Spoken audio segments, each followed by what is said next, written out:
하나님의 말씀을 보도록 하겠습니다.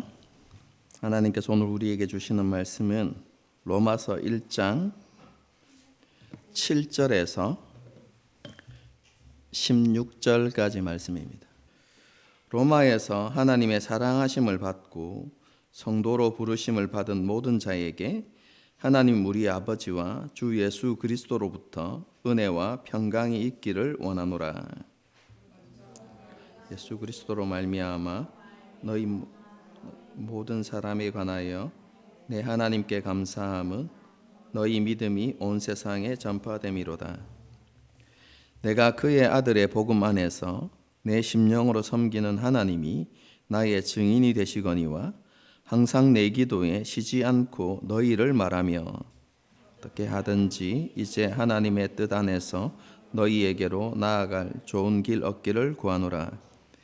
내가 너희 보기를 간절히 원하는 것은 어떤 신령한 은사를 너희에게 나누어 주어 너희를 견고하게 하려 함이니 곧 내가 너희 가운데서 너희와 나의 믿음으로 말미암아 피차 아니함을 얻으려 함이라. 형제들아, 내가 여러 번 너희에게 가고자 한 것을 너희가 모르기를 원하지 아니하노니 이는 너희 중에서도 다른 이방인 중에서와 같이 열매를 맺게 하려 함이로되 지금까지 길이 막혔도다.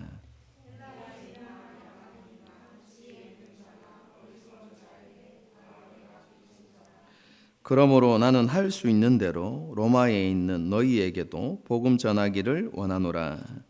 내가 복음을 부끄러워하지 아니하노니 이 복음은 모든 믿는 자에게 구원을 주시는 하나님의 능력이 됨이라. 먼저는 유대인에게요 그리고 헬라인에게로다. 아멘.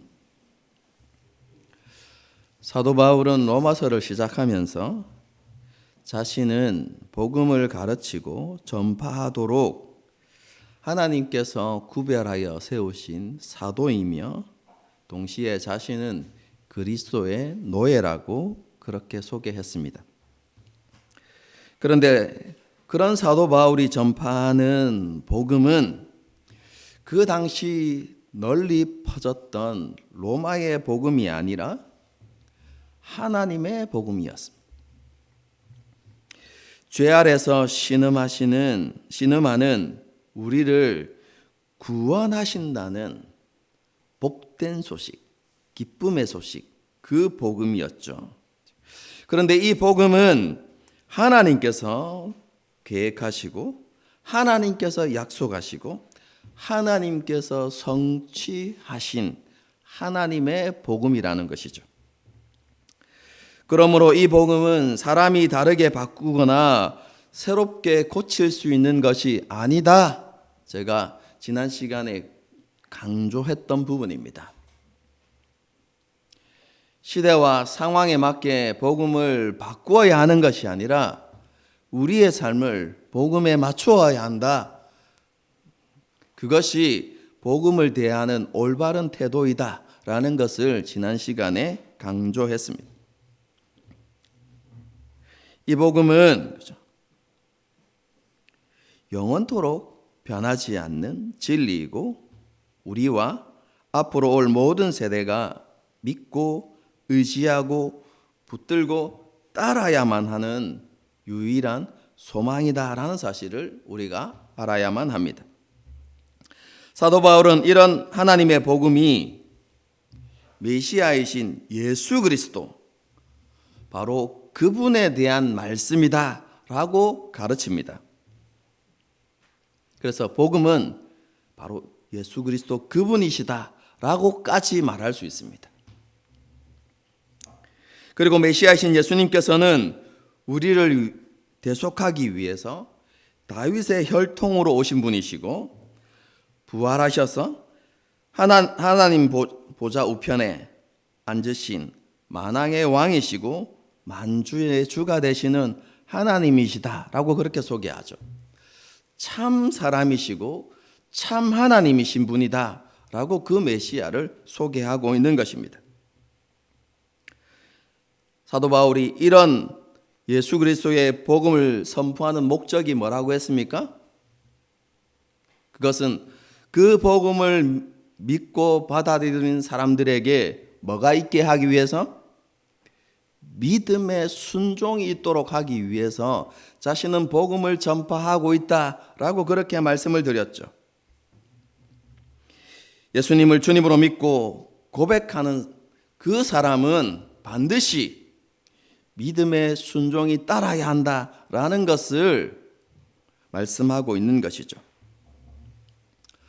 로마 교회 성도들도 이러한 믿음의 순종을 위해서 부르심을 받은 성도다라고 이렇게 사도 바울이 그렇죠? 로마서 서신에서 이렇게 밝히면서 서신을 마무리하고 서신의 서론을 마무리하고 있습니다. 사도 바울은 이렇게 자신과 하나님의 복음에 대해서 소개한 이후에 로마 교회 성도들에게 인사말을 전하죠. 인사말에는 그렇죠? 로마 교회 성도들이 하나님, 우리 아버지로부터 사랑을 받은 존재다. 하나님의 사랑을 입은 존재다라는 것을 상기시키면서 그렇게 하나님의 사랑을 받은 존재인 너희에게 하나님과 예수 그리스도로부터 은혜와 평강이 있기를 원한다라고 이렇게 인사말을 전하죠. 이러한 인사말 뒤에 사도 바울 서신의 특징인데요. 감사와 기도의 내용이 뒤따라옵니다. 여러분들이 사도 바울의 서신을 읽어보시면요. 대부분의 서신에서 그렇죠? 특별한 경우를 제외하고 대부분의 서신에서 인사말 뒤에는 항상 감사와 기도의 내용이 따라옵니다. 그런데 우리가 주의해야 될 것은 이 감사와 기도가 기록되어진 이 부분에 그 서신서를 기록하는 주된 목적이 함께 포함되어진다는 것입니다. 여러분 그렇기 때문에 사도 바울 서신서를 읽을 때 이 감사와 기도의 부분을 좀 주의 깊게 읽으면 사도 바울이 왜 이 서신서를 기록하고 있는지를 알게 되는 것입니다. 그래서 그 부분을 먼저 자세히 읽어서 기록한 목적이 무엇이구나 라는 것을 이해하고 나머지 뒷부분을 읽어 나가시면 그 서신서를 이해하는 데 많은 도움이 됩니다. 그 내용을 살펴보도록 하겠습니다. 사도 바울이 감사하는 내용이 무엇입니까? 그것은 로마 교회 성도들의 믿음이 온 세상에 전파되었다는 것입니다. 사도 바울은 로마 교회를 방문한 적이 없다고 했죠. 그러면 로마 교회에 대한 소식을 어떻게 들었을까요?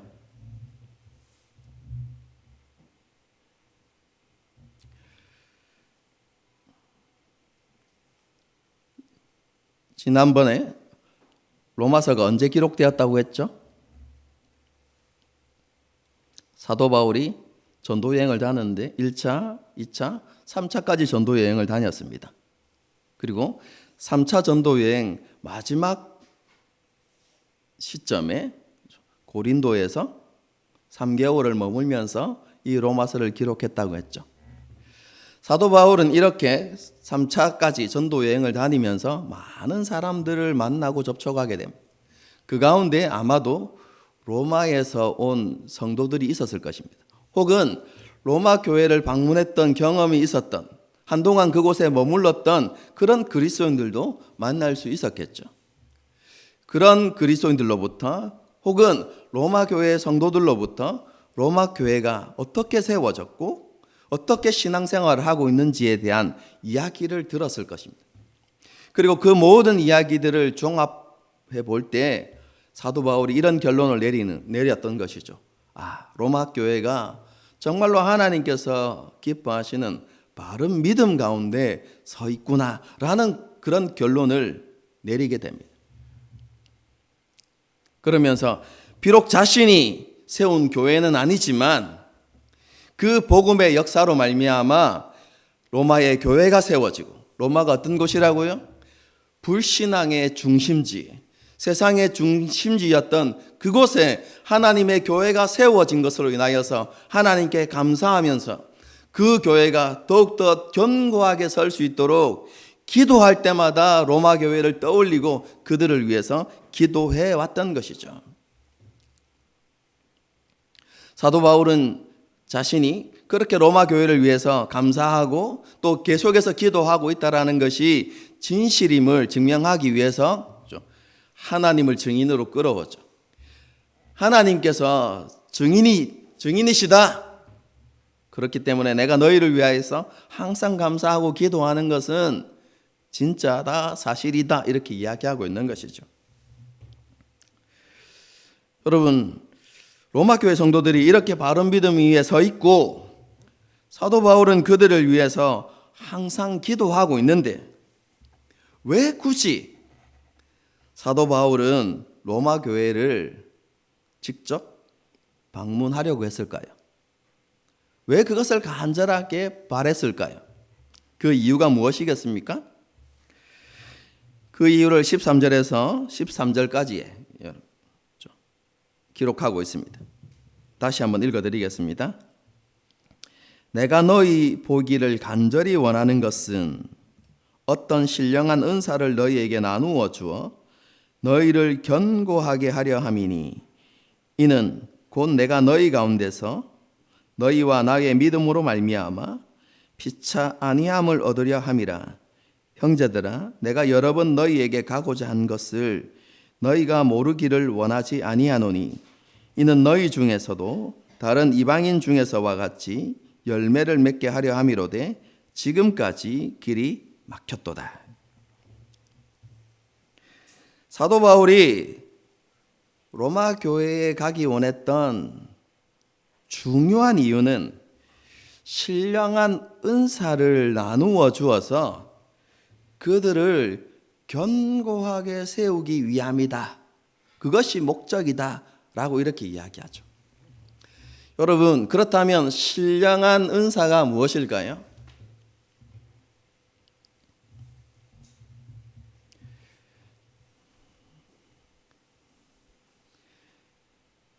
그럼 성령 운동을 이렇게 약간 저는 극단적이라고 이렇게 판단하지만 그런 성령 운동을 하는 사람들이 자주 인용하는 구절이기도 한데요. 여기서 신령한 은사는 고린도전서 12장에 나오는 방언이나 예언이나 신유와 같은 그런 성령의 은사를 가리킨다라고 그렇게 말하는 사람들이 있습니다. 저도 한때 성령 운동에 빠져가지고 그런 생각들을 했었고, 그리고 안수함으로 그런 은사들이 이렇게 그때는 뭐라고 했냐면 전이 되어진다 이렇게 이야기했거든요.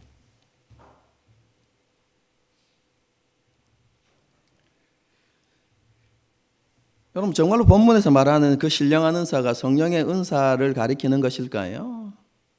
여러분, 그렇지 않습니다. 고린도전서 12장에 나오는 성령의 은사는 사람이 줄 수 있는 것이 아닙니다. 고린도전서 12장을 자세히 읽어보십시오. 그러한 은사는 성령께서 자기 뜻을 따라서 각 사람에게 나누어 주는 것이다 라고 이렇게 말씀하고 있습니다. 그것은 성령께서 주시는 것이지 사도 바울이 가서 주고 싶다고 나누어 줄 수 있는 것이 아니다라는 것입니다. 여러분, 그렇다면 여러분, 이 성령의 은사가 무엇일까요? 이런 것들을 이해할 때 가장 중요한 것은 제가 늘 강조하는 무엇을 통해서 이해해야 됩니까? 문맥. 여러분, 이 성령의 신령한 은사가 무엇인지를 그 다음 구절에서 어떤 것인지 대충 우리는 짐작할 수 있습니다. 12절을 볼까요? 이는 곧 내가 너희 가운데서 너희와 나의 믿음으로 말미암아 피차 아니함을 얻으려 함이다.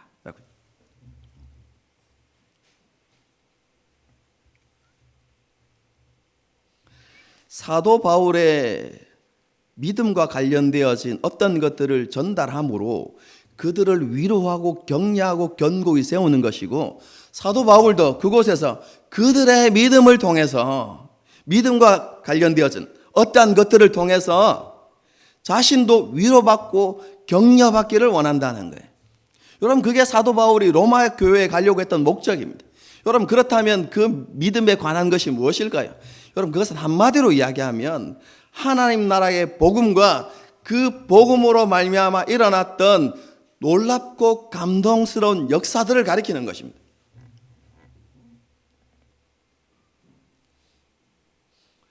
사도 바울은 로마 교회에 가서 자신이 알고 있는 하나님 나라의 복음에 대해서 더 자세하게 깊이 있게 가르쳐서 로마 교회로 하여금 하나님 나라의 복음이 얼마나 위대하고 영광스러운 것인지를 깨닫게 하기를 원했던 것입니다.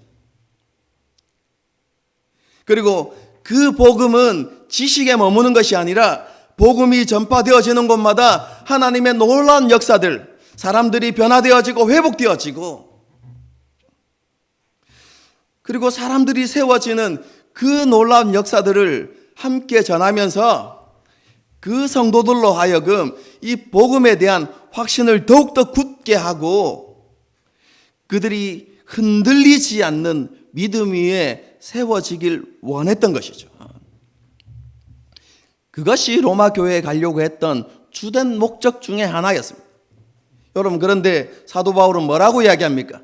자신만 그렇게 로마 교회를 유익하게 하는 것이 아니라 방문했을 때 자신도 로마 교회, 지금까지 소문으로 들었던 그 로마 교회의 믿음과 그 믿음의 역사를 통해서 자신도 함께 위로받고 자신도 격려받기를 원한다, 이렇게 이야기하고 있는 것이죠.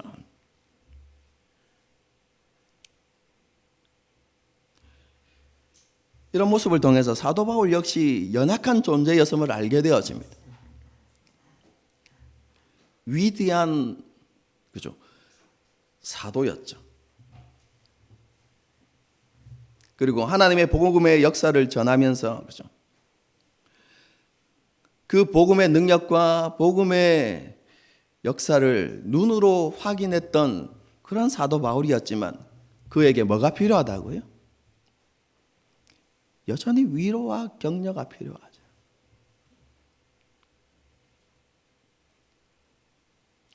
그래서 서로 위로하고 격려하면서 우리가 함께 복음 안에서 그렇게 온전하게 세워지는 역사가 일어나길 원한다, 이렇게 말하는 것이죠. 오늘날 많은 성도들이 오해하고 착각하는 것이 있습니다. 목사님은 그냥 혼자 놔둬도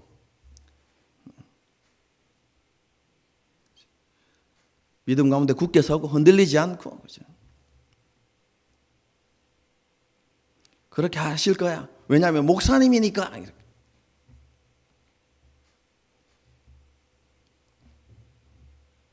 그런데 사역자에게도 위로와 격려가 필요하다는 것을 오늘 본문이 보여주는 것이죠. 여러분, 사역자에게 위로와 격려가 필요하다면 하물며 다른 성도들에게는 어떻겠습니까? 교회 공동체는 연약한 사람들이 모인, 그리고 죄인들이 모인 곳이기 때문에 그렇죠. 뭐가 필요합니까? 제가 잘 못하는 것이긴 하지만 그렇죠. 위로와 격려가 필요하죠. 저는 셀 모임이 그렇게 되어져야 한다고 생각합니다. 단순히 세상 이야기만 나누는 것이 아니라 그곳에 정말로 믿음의 위로들이 있어야 되는 것이죠.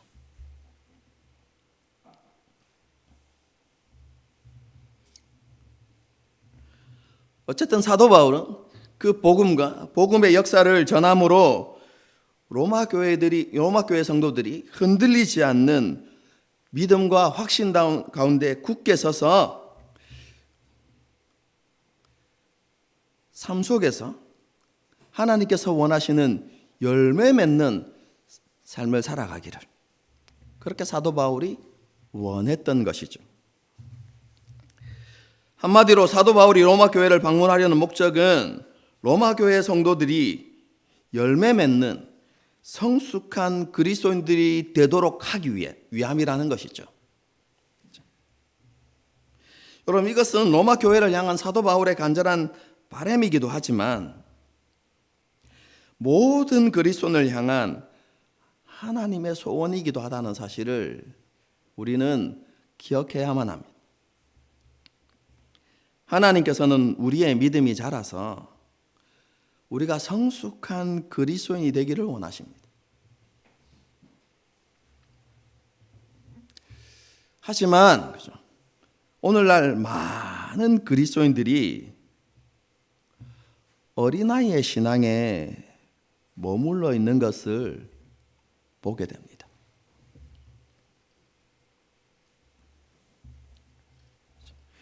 하나님 나라의 복음을 믿고 거듭나 하나님의 백성이 되는 은혜를 받았지만 오랜 세월이 지나도 거듭남 그 수준에 머물러 있는 많은 그리스도인들을 보게 되는 것입니다.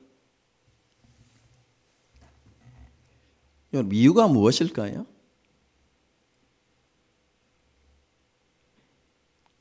그럼 첫 번째는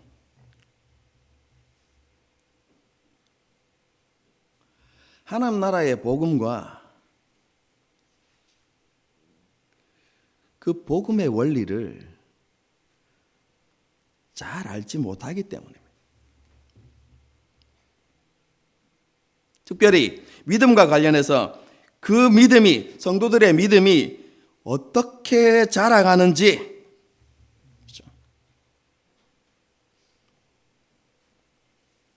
잘 모르는 것이죠. 구원의 복음을 들었지만, 그래서 구원을 받았지만 그 구원을 어떻게 완성시켜 가야 하는지에 대한 지식이 부족한 것이죠. 여러분, 성경에서 말하는 구원은 예수님을 믿고 거듭남으로 단번에 이루어지는 것. 여러분, 그렇게만 이해하면 안 됩니다. 예수님을 믿고 거듭남으로 구원을 받지만 그 구원은 주님 다시 오시는 그날까지 완성시켜 가야 하는 것입니다. 이것은 개인적으로 그리고 공동체적으로 함께 완성시켜 가는 것입니다.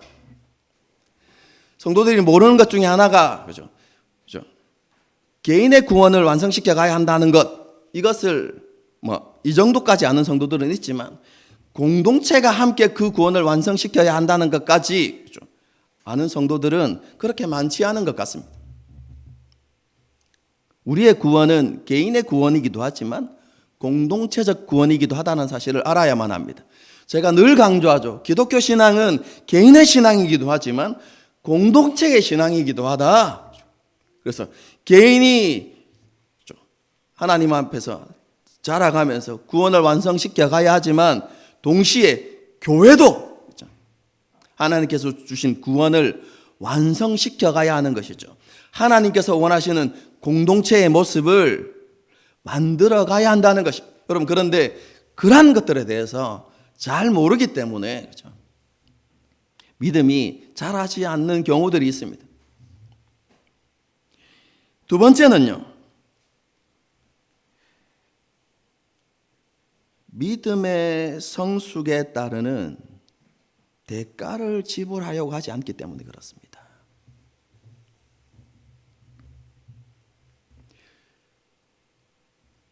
우리가 거듭나게 되었으면 우리를 자라게 하시는 분은 하나님이십니다. 이 진리는 변하지 않습니다.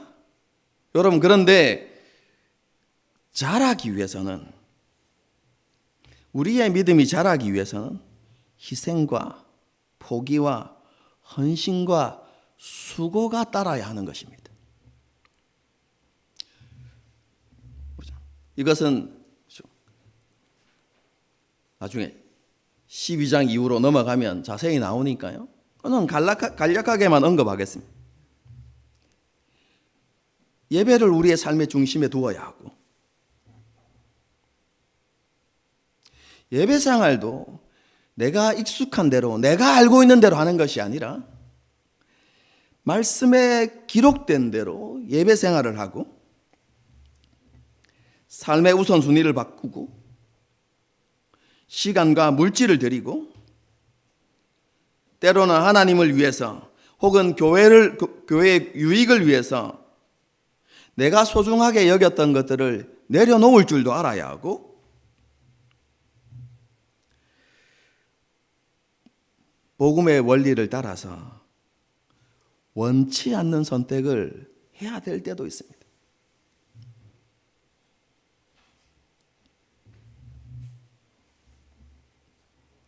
여러분, 그런 포기와 희생과 헌신과 수고가 따를 때에 우리의 믿음이 자라나는 것입니다.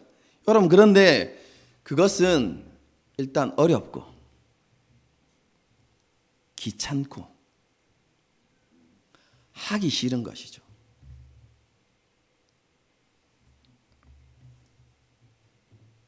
그래서 많은 성도들이 그것을 외면합니다.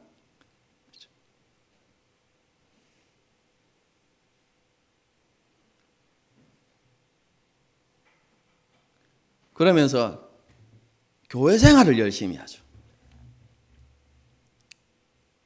그러면서 열심히 교회 생활을 하는 것이 꼭 자신의 믿음이 자라나는 것처럼 더 많이 수고하고 헌신하는 것, 더 많이 봉사하는 것, 그것이 우리의 믿음이 자라나는 것인 것처럼 그렇게 착각하는 경우가 많죠. 여러분, 믿음은 하나님과의 관계가 깊어지는 것입니다. 여러분, 믿음의 성숙이 뭐라고요? 하나님과의 관계가 깊어지는.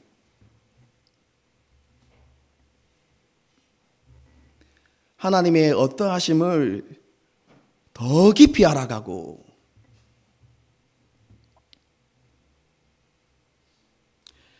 하나님의 뜻과 소원이 무엇인지를 이해하고 그것을 마음에 새기고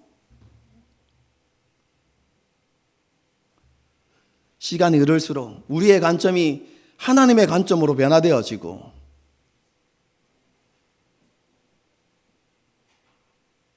우리의 삶의 중심이 하나님으로 변화되어져 가는 것, 여러분, 그것이 믿음의 성숙입니다. 오해하지 마십시오. 교회 안에 봉사와 수고가 그런 노력들이 필요 없다. 여러분, 그렇지 않습니다. 교회가 세워지려면 필요하죠. 여러분, 그런데 오늘날 믿음의 성숙을 그러한 것들이 대체해버린 그런 안타까운 현실들이 있는 것입니다.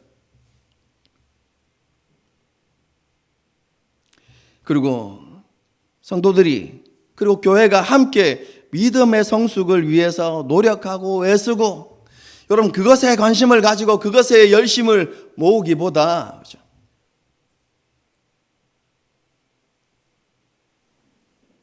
어떤 결과들을 만들어내고 성취감을 가져오게 하는 여러 가지 프로그램들로 교회를 가득하게 만들었죠.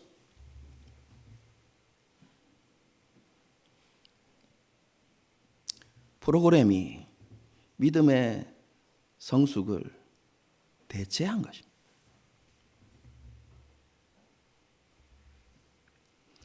다시 이야기합니다. 필요 없다가 아닙니다.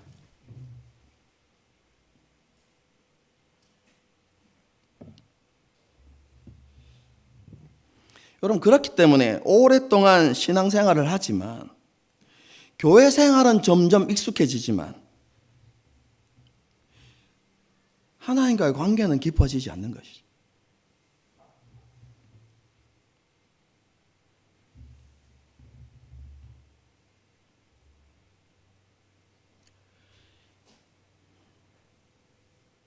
우리의 구원은요, 거듭남이라는 단계를 넘어서 믿음의 성숙으로 나아가는 것입니다.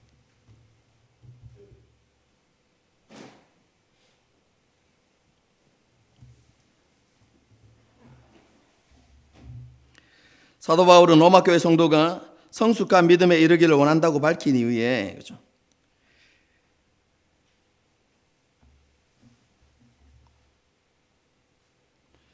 자신이 로마 교회를 방문하려고 했던 그것이 그냥 아무렇게나 성급하게 내린 결정이 아니다라는 사실을 언급합니다.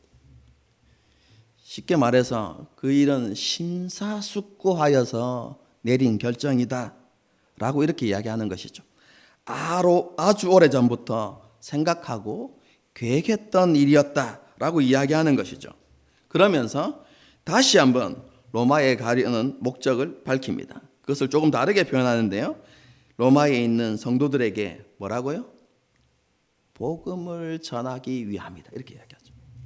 앞에 신령한 은사와 같은 의미입니다. 여러분 이렇게 문맥을 보게 되어지면 이 신령한 은사가 무엇인지 여러분 우리가 쉽게 이해하게 되어지는 것이죠. 그래서 성경을 읽을 때 맨날 한 구절만 딱 떼가지고 그죠? 그렇게 읽고 이해하려고 하면 안 됩니다. 늘 전체적인 문맥을 잘 보면서 성경을 읽어 나가야만 합니다. 사도 바울은요, 복음을 정확하게 알지 못하는 사람과 복음의 깊이를 알지 못하는 사람들에게 다시 복음을 전하고 그 복음을 가르치려고 했던 것이죠. 여러분 사도 바울이 지금까지 그 일을 해왔지 않습니까? 3차 전도 여행을 통해서 사도 바울은 수많은 사람들에게 하나님 나라의 복음을 전했습니다. 아주 오랜 세월을 그렇게 하나님의 복음을 전하는 일에 헌신하고 바쳤습니다. 그래서 로마 제국의 동편에 사역이 이제 마무리되었죠. 그쯤 되면 열심히 했네. 이렇게 그죠? 만족하고 사역을 마무리할 수 있지만 사도 바울은 그렇게 하지 않고 뭐라고 이야기합니까? 이제 제가 로마로 가기를 원합니다. 그리고 이것은 16장 이후에까지 가게 되어지면 단순히 로마에만 가려고 했던 것이 아니라 로마를 시작으로 해서 로마 제국의 서쪽에 하나님의 복음을 전하려고 합니다. 라고 이렇게 이야기하는 것이죠. 쉽게 말하면 땅 끝까지 복음을 전하는 일을 마치기 전까지는 저는 쉬지 않을 것입니다. 라고 이렇게 이야기하는 것입니다. 사도 바울이 왜 이런 복음 전파에 대한 열정으로 가득했을까요? 물론 주님을 사랑하는 마음, 그렇죠? 또 하나님의 은혜에 대한 감사, 이런 것들이 동기가 되었죠. 여러분 그런데 그런 사도 바울 마음 한편에 그렇죠? 빚진 자라는 의식이 함께 자리 잡고 있었어요.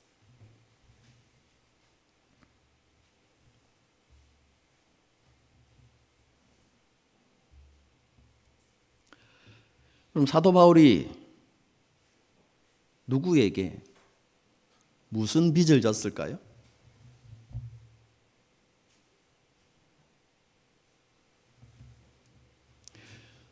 쉽게 이렇게 생각합니다. 하나님의 은혜에 빚졌지. 여러분 그것은요, 하나님의 은혜를 모르는 겁니다.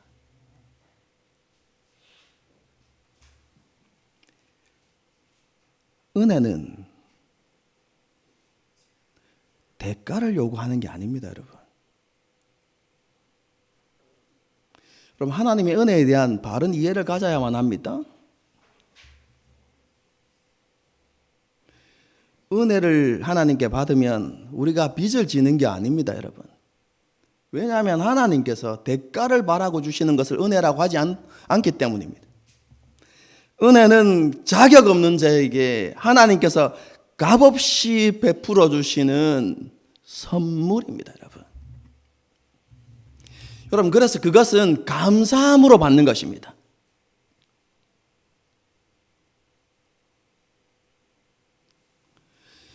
여러분 그 은혜를 받으면서 그죠? 받은 은혜를 빚으로 생각하는 것은요, 하나님의 은혜를 무시하는 것입니다.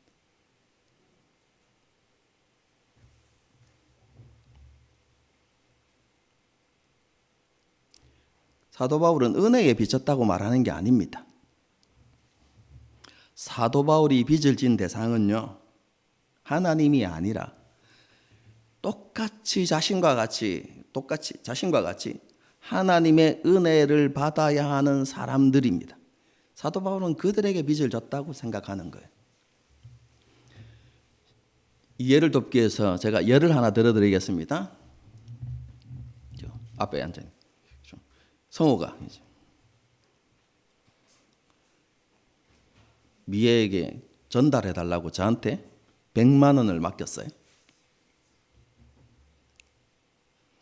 그러면 그죠?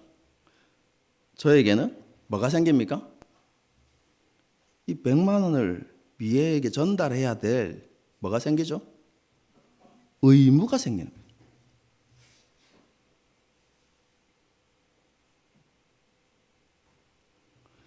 성호를 대신해서 미애에게 빚을 갚아야 할 뭐가 생깁니까?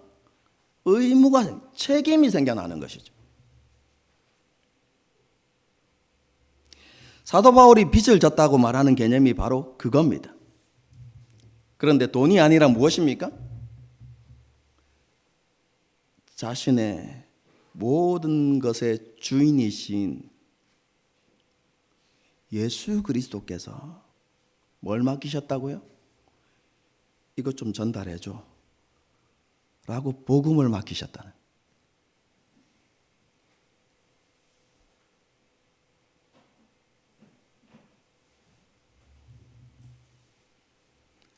복음이 값어치 없는 것입니까? 1, 200만 원 정도밖에 안 되는 값어치입니까? 아닙니다. 하나님께서 우리에게 주신 가장 위대하고 최고의 선물이 복음이죠. 그 복음은 값을 매길 수가 없어요. 그런데 그 복음을 누가 주셨다고요? 자신의 모든 것을 주관하시는 주인이신 예수 그리스도께서 맡기신 것. 뭐하라고요? 전달하라고. 누구에게? 믿지 않는 이방인들에게.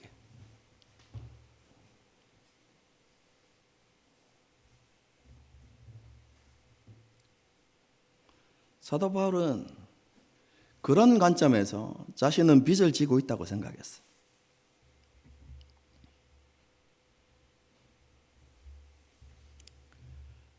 그래서 그런 빚진 자의 심정으로 주님께서 맡기신 그 복음을 전하려고 했던 것이죠. 여러분, 이 복음이 사도 바울에게만 맡겨진 것입니까?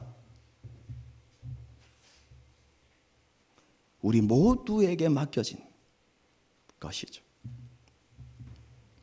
여러분, 그렇기 때문에 우리 역시 빚진 자의 심정을 가지고 우리가 이 땅을 살아가야 하는 것입니다. 우리가 복음을 전해야 될 대상이 누구이십니까? 사도 바울은 이렇게 표현합니다. 헬라인이나 야만인이나 지혜 있는 자나 어리석은 자들. 쉽게 말해서 인종과 문화가 다르든지 교육을 받았든지 못 받았든지 아무런 상관없이 이 땅을 살아가는 모든 사람들이라면 우리가 복음을 전해야 할 대상입니다.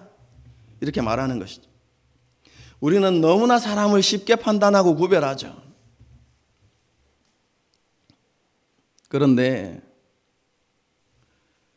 하나님은 그렇게 하지 말라고 우리에게 말씀하십니다. 이 땅의 모든 사람들에게 우리가 하나님 나라의 복음을 전하라고 그렇게 우리에게 말씀하고 계신 것이죠. 아무런 자격도 없었던 우리가 하나님의 은혜를 받아서 하나님 나라의 복을 소유하고 누리며 살아가고 있지 않습니까? 그런데 그것을 전하지 않는 것은 정말로 옳지 않은 일이죠.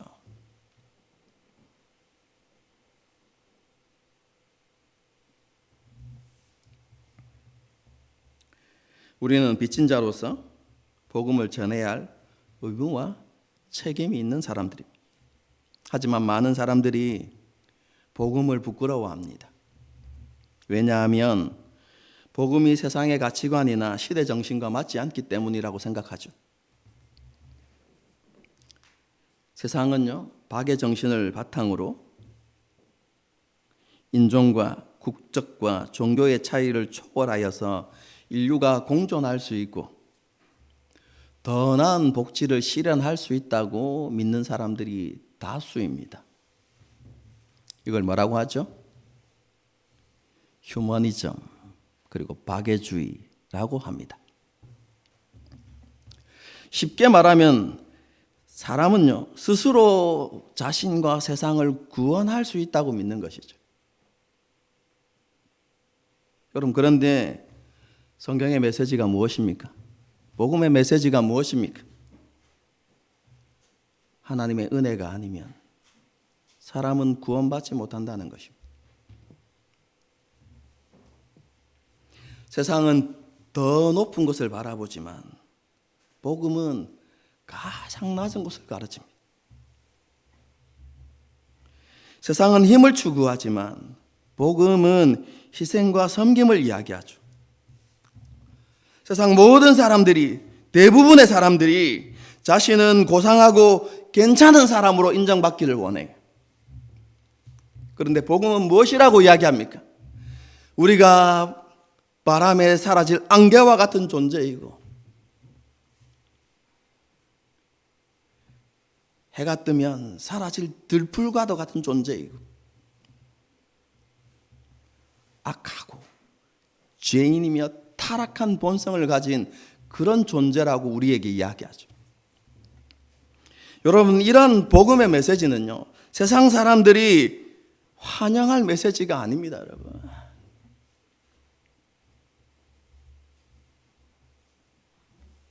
여러분, 사도 바울 시대에도 그랬습니다. 그 당시에는 보암직하고 먹음직하고 탐스러운 로마의 복음이 널리 퍼져 있었어요. 여러분, 그런 로마의 복음에 비하면 하나님 나라의 복음은 너무나 초라하고 없어 보이는 것이었어요.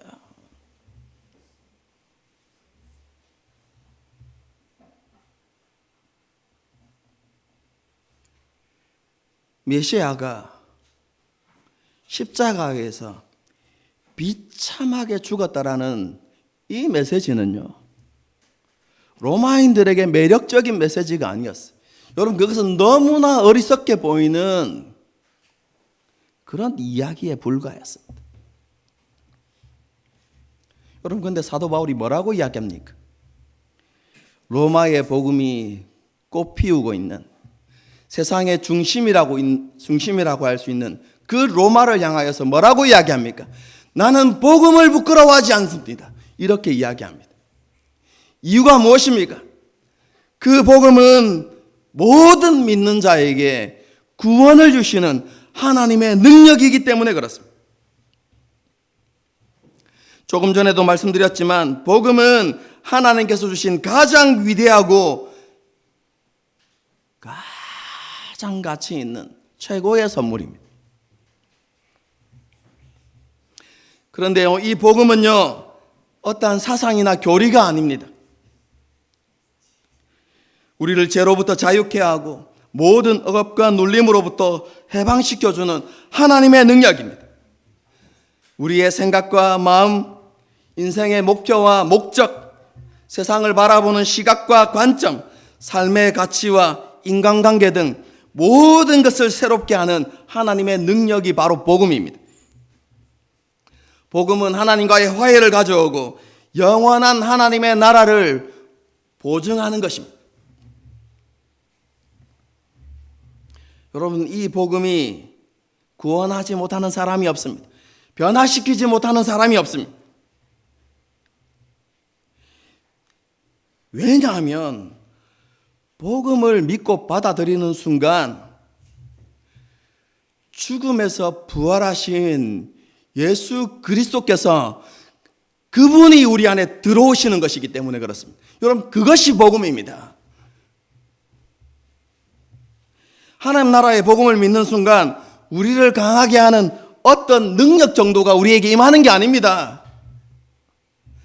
세상을 창조하시고 지금도 그 세상을 주관하시고 다스리시는 그 하나님께서 우리 안에 들어오시는 것이 복음의 역사입니다, 여러분.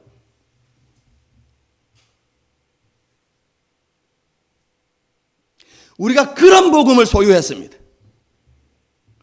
그래서 복음은 능력인 것입니다, 여러분.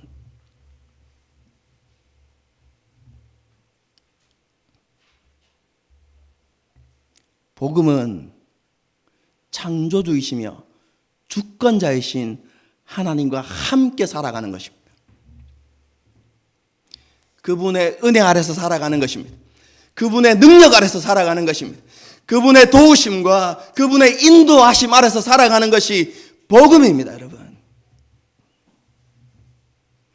여러분, 우리가 믿고 받아들인 복음은 하찮은 것이 아닙니다, 여러분.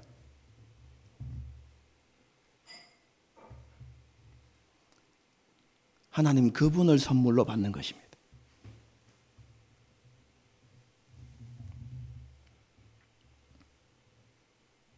그러므로 우리의 구원은 단순히 죄 용서받고 천국에 들어가는 것, 여러분, 거기에서 그치는 것이 아니라 죄를 이기고 이 땅에서 하나님의 의를 이루며 살아가는 모습으로 나타나는 것이죠. 이런 복음이 우리에게 있음에도 불구하고 우리에게 변화와 성숙이 이루어지지 않는다면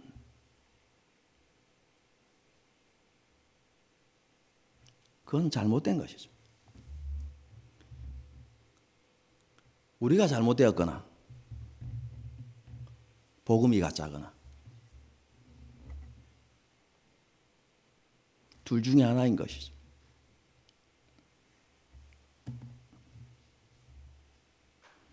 우리는 복음을 알지 못하고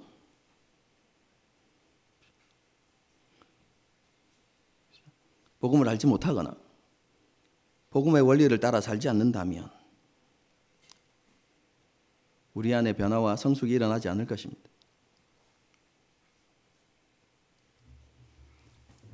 복음의 능력이 우리 가운데 나타나기 위해서는 하나님 나라의 복음이 무엇인지 정확하게 알아야만 합니다. 단편적인 지식이 아니라 복음의 깊이와 넓이와 영광스러움과 그 능력을 우리가 알아야 하는 것이죠.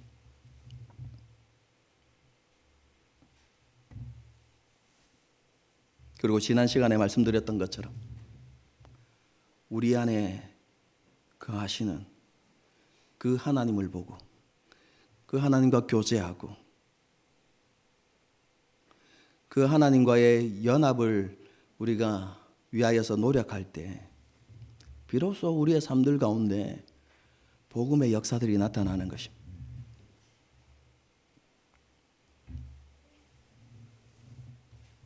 우리 안에 계신 예수님을 바라보고 예수님과 교제하는 삶을 살아야 하는 것이죠. 그래야만 나는 죽고 예수님으로 사는 그런 삶이 이루어지는 것입니다. 이것이 바로 복음이고 복음을 누리는 삶입니다. 로마서를 우리가 앞으로 계속해서 살펴보면서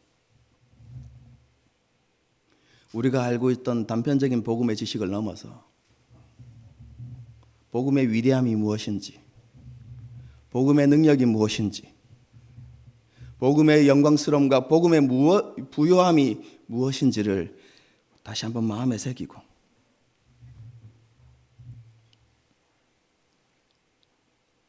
그리고 그 복음이 바로 예수 그리스도 그분이심을 우리가 기억하고 그분과 함께하고 그분과 교제하고 그분과 연합함으로